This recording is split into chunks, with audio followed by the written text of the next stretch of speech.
Greetings and salutations. This is the second time I've done this video, and really the it's more to kind of articulate and explain the concept about the thrust.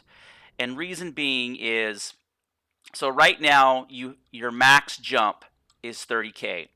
And I feel like thrusters, I hate using that word, feel. I think that thrusters should be directly tied into the size of the thruster uh, determines your length of your ability to jump. So let's say a small thruster is 20, a medium thruster is 30, a large thruster is 40, an XL thruster is 50, for example. And that's an incentive to use a larger thruster. And and then as another thing, the thrusters really should be put on a.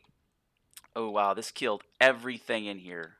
That killed everything in here. That just was like way overkill.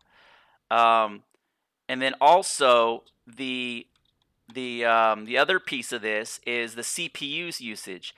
The CPU usage should be on a bell curve. So like if you use a medium thruster, let's say the CPU just 25K, and if you use 4 thrusters to get that same amount of lift or force, that large thruster, the comparable amount of same force, it should be a 20% reduction in CPU, but at a cost of 20% increased in fuel consumption. So you're trading fuel consumption for CPU usage, and in exchange for greater jump distance. So that's just kind of like it's becomes more specialized, because I really believe that's where some of the strengths in this game is the ability to kind of specialize unique builds, and that forces you to kind of pick your pros and cons of different thruster types and unique thrusters.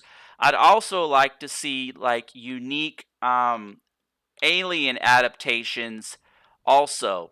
I'd also like to see an alien version of a thruster, or a kind of like they have the alien core. I definitely would like to see that. I'd like to see also a cockpit, like just have a block. Like if I could just have a block that I interact with, like they have on the SVs.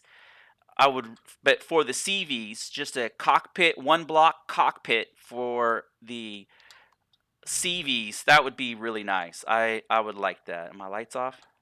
Lights on. And but yeah, that's kind of my general discussion. It's not up to me to figure out the metrics on which which one is the right thruster, vice versa, etc., and whatnot for the balance in the CPU. I'm just suggesting the idea of the trifecta: CPU usage to thrust to jump distance to fuel consumption. Maybe that's 4 things. But and they have to balance that, so that way there's a significant advantage to scaling up to the larger thrusters at a trade-off in other aspects. But yeah, thanks for watching.